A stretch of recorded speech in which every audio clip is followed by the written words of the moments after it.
భర్త భార్యపై లేదా భార్య భర్తపై ఉన్న అనుమానాలను సాకుగా చూపి విడాకులు తీసుకోవచ్చా?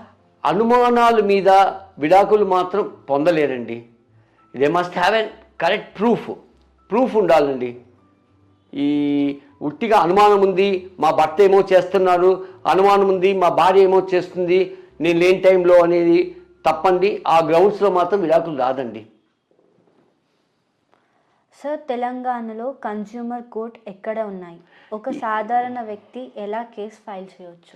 అమ్మ, తెలంగాణలో కన్జ్యూమర్ కోర్టు నంబర్ ఆఫ్ ప్లేసెస్లో ఉన్నాయండి. ఏ జ్యుడిషియన్కి ఆ జ్యుడిషియన్లో ఉంది.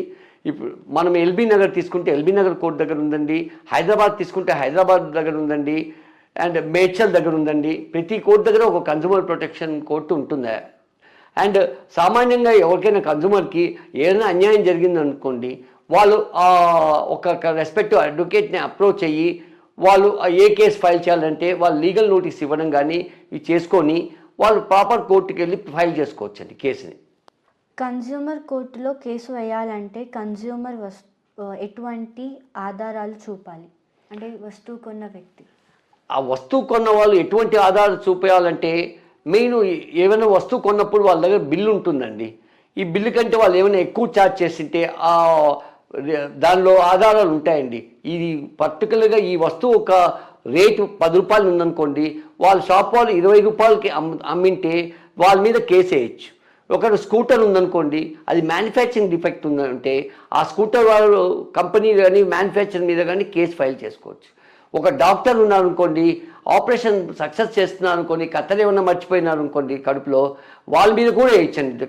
రెస్పెక్ట్ హాస్పిటల్ మీద ఆ కన్సర్న్ డాక్టర్ మీద కూడా ఫైల్ చేయొచ్చు కేసు.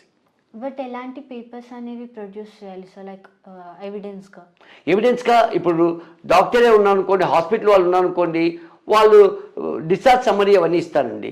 తర్వాత ఈ పేషెంట్ అన్నవాడు ఇంకో హాస్పిటల్కి వెళ్ళి స్కానింగ్ కానీ సిటీఏ స్కానింగ్ కానీ ఏమైనా తీసుకుంటే దానిలో కత్తెర మర్చిపోయారు, కుట్లు ప్రాపర్గా వేయలేదు, ఇవన్నీ తీసుకుంటే అవన్నీ బయటపడుతుందండి. అది డెఫిషియన్సీ, వాళ్ళు ఈ విధంగా హ్యాండిల్ చేశారు పేషెంట్ని అని చెప్పి.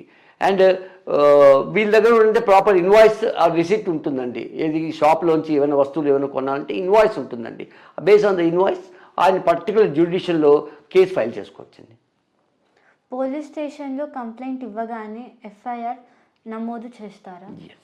పోలీస్ స్టేషన్లో కంప్లైంట్ ఇవ్వగానే డెఫినెట్గా the police have to file an FIR the aggrieved person who has given an complaint before the police authorities.